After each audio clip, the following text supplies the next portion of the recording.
में जो जल समर्पित करा जाता है उस एक नियम बना लो बैसाख महीने से। साक महत्म में ये वर्णन किया कि एक बेलपत्र का वृक्ष हो या पीपल का वृक्ष हो या तुलसी का पौधा हो या आंवले का वृक्ष हो या बट वृक्ष हो, उस वृक्ष के नीचे बैसाख के महीने में जो जल समर्पित करा जाता है उस जल की पुण्याई इतनी प्रबल हो जाती है कि व्यक्ति के जीवन में जितना पाप कर्म करा होता है वो सब निष्फल हो जाता है, वो सब समाप्त हो जाता है। बैसाख महीने में पार्थिव शिवलिंग के निर्माण का, और उसमें एक बात कही गई कि जब संसार का मनुष्य मृत्यु लोक में रहने वाला मानव, मृत्यु लोक में रहने वाला मनुष्य मिट्टी के शिवलिंग का निर्माण करता है, पार्थिव शिवलिंग का निर्माण करता है, और जिस घर में पार्थिव शिवलिंग का निर्माण होकर उसकी पूजन होती है, घर का सदस्य उस पर अगर एक बूंद जल समर्पित कर देता है तो जितने घर के सदस्य होते हैं उस पार्थिव शिवलिंग के निर्माण को करने वाले होते हैं, पूजन करने वाले होते हैं, उनको 6 महीने तक किसी बड़ी बाधाओं को झेलना नहीं पड़ता, वो दुख अपने आप कट जाता है। पार्थिव शिवलिंग का निर्माण बैसाख महीने, बैसाख के महीने में मिट्टी के पात्र में जो रात्रि भर जल रखा हो, मिट्टी के पात्र में अगर आपके पास में घड़ा हो, हंडा हो, नी हो तो दिया हो, दीपक हो, कुल्लड़ हो, कोई भी तुम्हारे पास में जो मिट्टी का पात्र उसमें जल भरना, वो जल बैसाख के महीने की किसी भी सोमवार के दिन, किसी भी सोमवार के दिन, बैसाख महीने या किसी प्रदोष के दिन या बैसाख महीने के शिवरात्रि के दिन, वो मिट्टी के पात्र का जल अपने घर के प्रत्येक व्यक्ति का स्पर्श कराकर उस मिट्टी के पात्र के जल को तांबे के पात्र में डाल लीजिए और घर के प्रत्येक व्यक्ति का स्पर्श करा लीजिए और शंकर भगवान पर कुंदकेश्वर महादेव के नाम से समर्पित करिए। कुंदकेश्वर महादेव, कभी जीवन में पीछे पलट कर देखने की जरूरत नहीं पड़ेगी, आप उन्नति की सीढ़ी की ओर बढ़ते चले जाओगे। बैसाख महीने में मिट्टी के पात्र का जल भगवान शंकर को समर्पित होना चाहिए, उसका सुख हमारे जीवन को एक आनंद फल प्रदान। जैसे कहते हैं ना, कोई अच्छा मिले ना मिले, धन मिलने से कोई भाग्यशाली नहीं होता, सत्ता मिलने से कोई भाग्यशाली नहीं होता, वैभव मिलने से कोई भाग्यशाली नहीं होता। महाराज,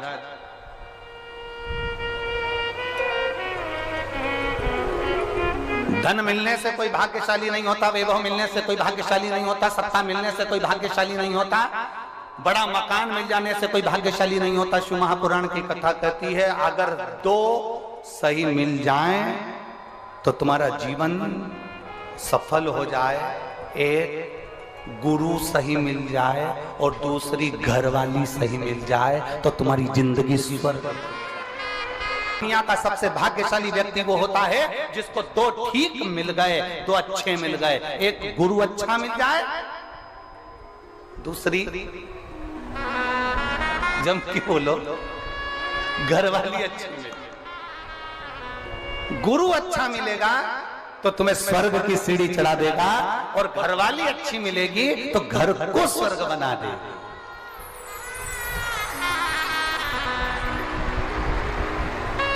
और इसमें से भी गुरु भले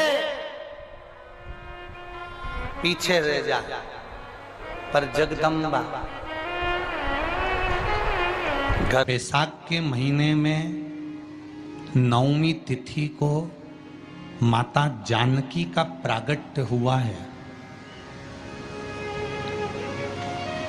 पृथ्वी से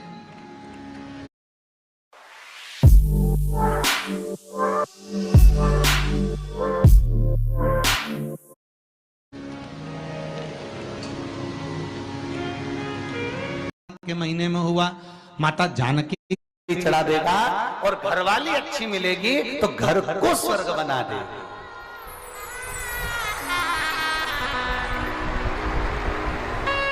और इसमें से भी गुरु भले पीछे रह जा, पर जगदम्बा बैसाख के महीने में नवमी तिथि को माता जानकी का प्रागट्य हुआ है पृथ्वी से।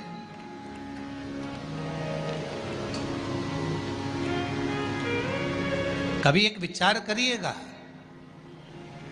कि नरसिंह अवतार बैसाख के महीने में हुआ, कुर्मा अवतार बैसाख के महीने में हुआ, हयग्रीव अवतार बैसाख के महीने में हुआ, परशुराम अवतार बैसाख के महीने में हुआ, माता जानकी का अवतार बैसाख के महीने में हुआ। आखिर बैसाख के महीने में, माधव महीने में इतनी महत्वता क्यों?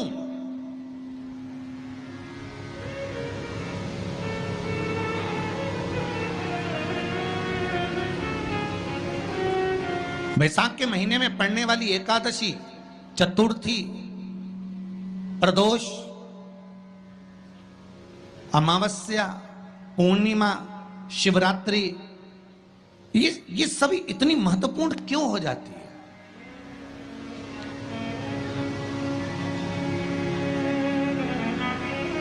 इसकी महत्वता इतनी प्रबल क्यों हो जाती है? किस लिए? क्योंकि बैसाख का जो महीना पड़ता है, सूर्य की संपूर्ण तपन, सूर्य देव अपने पूर्ण तेज के साथ में, पूर्ण तेज के साथ में मृत्यु लोक के निवासियों पर, चाहे जलचर हो, थलचर हो, वायुचर हो, चाहे जो जीव हैं, उस पर जब किरण फेंकते हैं तो संसार का जो मनुष्य है उस पर जब ताप पड़ता है तो ताप पड़ने के कारण उसके मुख से भगवान का नाम निकल ही जाता है, स्मरण नाम निकल ही जाता है। जब उसके मुख से भगवान का नाम निकलता है तो वो भगवान की शरणागति खुद ग्रहण कर लेता है स्वयं।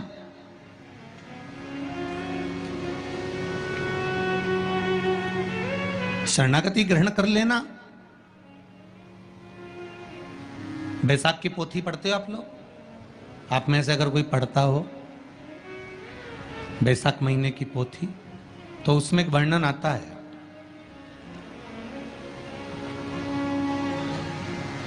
गीता प्रेस गोरखपुर के कल्याण अंक में भी आप ये पावन बैसाख चरित्र श्रवण कर सकते हैं। उसमें बैसाख महीने की पोथी में 10वें दिवस की कथा में 10वें अध्याय में एक व्याध और शंख मुनि का चरित्र आता है।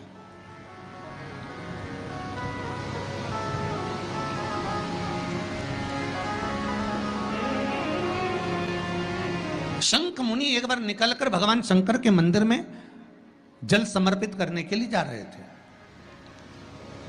और शिव मंदिर की ओर जाते बीच मार्ग में चलते और वो शंख मुनि जब शिव के मंदिर में पहुंचे, शंकर भगवान के मंदिर में जाकर उन्हें दर्शन किया,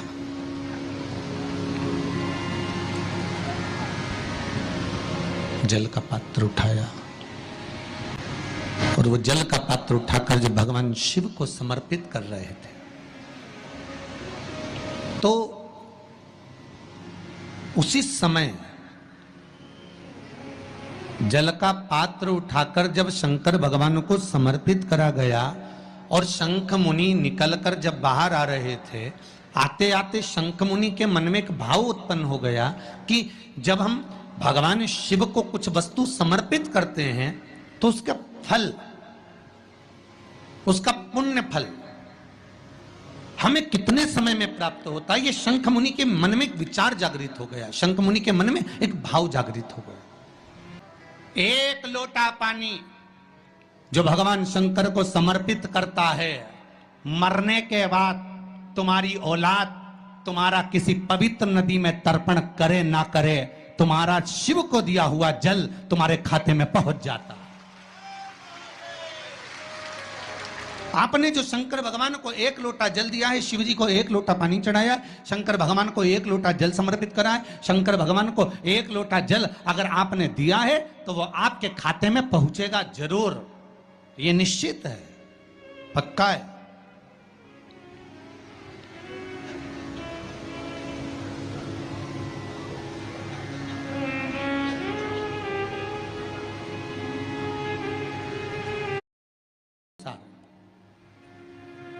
पहले भी कथा में कहा, आज फिर कह रहे हैं, आप जब शंकर भगवान को 1 लोटा जल समर्पित करते हो तो वो 33 कौटि देवताओं के हिस्से में चले जाता है। 1 भाग पितरों के हिस्से में चले जाता है, 1 भाग आहूतों के हिस्से में चले जाता है, 1 भाग वाचुकों के हिस्से में चले जाता है। आपने जो भगवान को दिया वो धीरे धीरे धीरे धीरे धीरे धीरे धीरे बढ़ता चले जाता है, भगवान के धामों में पहुंचता चले जाता है। जिन जिनको आपने नहीं भी दिया, शंकर भगवान पे चढ़ा हुआ जल उन तक भी पहुंच जाता है। ये केवल आपकी निर्मल और आनंदित भक्ति के बल पर पहुंचता है, भक्ति के बल। एक हरिचंदन का वर्णन आपको पहले कथा में करा है, सुना है आप लोगों ने कि नहीं सुना? तुलसी की लकड़ी जब सूख जाती है तो उस तुलसी की सूखी हुई लकड़ी को घिस कर चंदन बनाया जाता है, और उस चंदन को भगवान ठाकुर जी को, लड्डू गोपाल को, भगवान कृष्ण को, राम को या शालिग्राम भगवान को वो चंदन लगाया जाता है। तो उस चंदन की महत्वता इतनी प्रबल होती है, उस चंदन की इतनी प्रबल महत्वता होती है कि उस चंदन को जब हम भगवान पर लगाते हैं और लगाया हुआ चंदन हमारे हाथ में जो रह जाता है उसको संभाल कर रख लेते हैं। वही चंदन जब किसी बच्चे को निमोनिया हो जाता है या ठंड की शिकायत हो जाती है या उसकी श्वास चलने लगती है या उसका दम भराने लगता है, बच्चा की पसली चलने लगती है, तब केवल उस चंदन को कंठ पर लगा दिया जाता है तो 20 से 25 मिनट के अंदर वो बच्चा ठीक हो जाता है। उसकी इतनी प्रबलता होती है, हरिचंदन महत्वता होती है। अब तुलसी की जड़ को घिसकर उसका चंदन बनाकर भगवान को लगाना, वो हरिचंदन। उसी तरह यहां जयंत के मुख से, जयंत ब्राह्मण के मुख से सुना जा रहा है कि बैसाख महीने में पवित्र वृक्ष के जड़ में 1 लोटा जल समर्पित कर देने पर और वहां की जो रज है उसको मस्तक पर चढ़ा लेने पर 84 लाख योनियों से मुक्ति मिल जाती है। 84 लाख योनियों से। आप में से कितनी माताएं या कितने भाई लोग बैठे हैं जो शंकर जी के मंदिर पर जाते हैं और मंदिर पर जब जाते हैं वापिस जब लौट कर आते हैं तो मंदिर की चौखट का स्पर्श कर कर अपने मस्तिष्क पर उस रज को लगाते हैं? आप में से कितने लोग हैं बहुत सारे, ठीक है। अब जितने लोगों ने हाथ उठाया और नियम से अगर शंकर मंदिर की दरवाजे की चौखट पर भगवान शंकर को जल चढ़ाने के बाद जब आप लौट कर आ रहे हैं और उनकी चौखट पर आपने हाथ फेर कर अपने मस्तिष्क पर उस रज को लगाया है, वो धीरे धीरे अपने भाग्य की ओर देखते हैं। तारीख लिख लेना कि मैंने इतनी तारीख से मंदिर जाना चालू करा, इतनी तारीख से मैं ये काम कर रहा हूं और इतनी तारीख तक मुझे ये फल की अनुभूति हुई। ये देख, विश्वास जागृत होने पर फल की अनुभूति है। किस किस के घर में तुलसी का पौधा है? सबके यहाँ है? रख लो।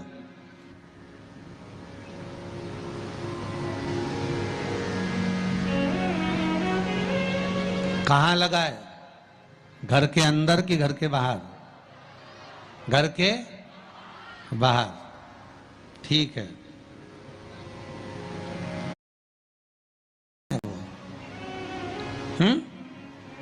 बोलते तो जाओ जरा जल्दी जल्दी। माता है। घर में जो सास है वो कौन है? वो भी बोलो तो जम के बोलो जरा। माता है। बैसाख का महीना चल रहा है, बहुत जोरदार गर्मी पड़ रही है, बहुत जोरदार गर्मी, खूब जोर की। तुम्हारी सास की कुर्सी घर के बाहर लगा दो।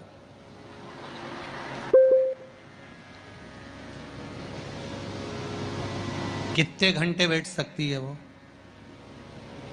बोलो जरा, जम के बोलते जाओ।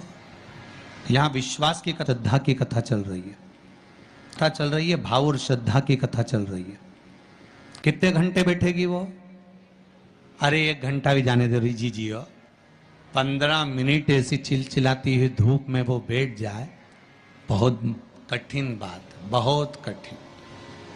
तुम्हारे घर के दरवाजे पर तुलसी का क्यारा है, तुम उसको दिया लगाती हो, माता कहती हो, पूछती हो, पूजती हो। तुमने तुलसा महारानी से कहा, माँ बैसाख की गर्मी पड़ रही है, तेरे को गर्मी लग रही होगी, चल थोड़ी देर में तुझे अपने कक्ष में लेकर चलती हूँ, थोड़ी छांव में रख देती हूँ, तेरे ऊपर एक छत्र लगा देती हूँ, थोड़ा सा एक ब्लाउज का टुकड़ा पड़ा हुआ है, पीस पड़ा हुआ है, उसको मैं तेरे ऊपर डाल देती हूँ, जिससे तुझे गर्मी कम लगेगी। कभी विचार किया? पिनाया है सबने। शिव मंदिर में जाना, 1 लोटा पानी चढ़ाना, शंकर को यदि 1 चावल का दाना चढ़ाया, 1 मूंग का दाना चढ़ाया, 1 फूल की पत्ती को भी समर्पित करा, तो शिव ने उसको स्वीकार करा। शंकर भगवान पर 1 बेलपत्र चढ़ाई, शिव ने उसको स्वीकार करा। अब देव तो शंकर को,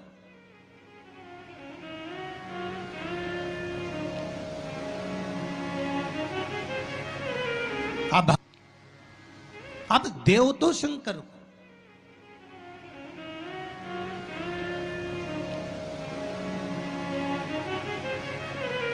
आप भगवान ओघड़दानी को प्रदान तो करो। शंकर भगवान पर चढ़ी हुई 1 बेलपत्री का मोल तत्व संसार का मनुष्य जिस दिन समझ गया, उस दिन उसको डॉक्टर के पास जाने की जरूरत ही नहीं पड़ेगी। केवल 1 बेलपत्र का अगर उसने शंकर भगवान पर चढ़ी हुई 1 बेलपत्र के मोल तत्व को अगर वो समझ गया, तो भगवान शंकर की भक्ति को अगर वो समझ गया, महामृत्युंजय मंत्र को अगर समझ गया, श्री शिवाय नमस्तुभ्यम मंत्र को समझ गया, पंचाक्षर मंत्र नमः शिवाय को समझ गया, षडाक्षर मंत्र ओम नमः शिवाय को अगर वो समझ गया, तो उसको फिर डॉक्टर के पास जाने की जरूरत नहीं पड़ेगी। उसकी भक्ति का बल इतना बढ़ जाएगा, श्रद्धा का बल इतना बढ़ जाएगा कि उसको कहीं जाना ही नहीं पड़ेगा। एक नियम बना लो बैसाख महीने से कि शंकर भगवान पर जो बेलपत्र चढ़ी है वो औषधि का काम करती है। शिव पर चढ़ी हुई बेलपत्र मंदिर में क्यों छोड़ें? क्यों नदी में हम इसको विसर्जन करें? क्यों नदी में छोड़े हम इसको?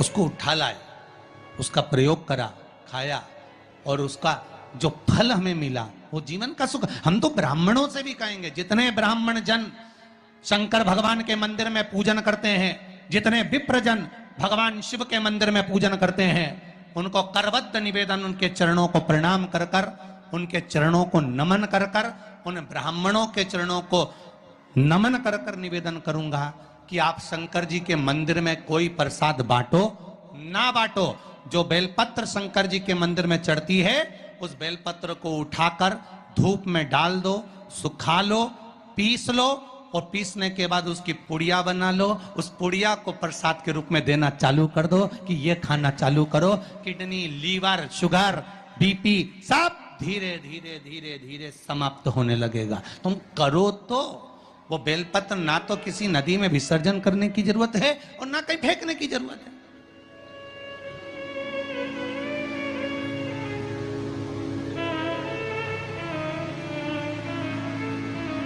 प्रतिदिन भगवान को तुलसी चढ़ाते हो ना? तो रोज भगवान को तुलसी उनके भोग में चढ़ाते हो, उनके सामने चढ़ाते हो, उनके सम्मुख में ठाकुर जी के तुलसी चढ़ाते हो। उठा लाए, प्रयोग में लो, क्यों उसको विसर्जन में डालते हो?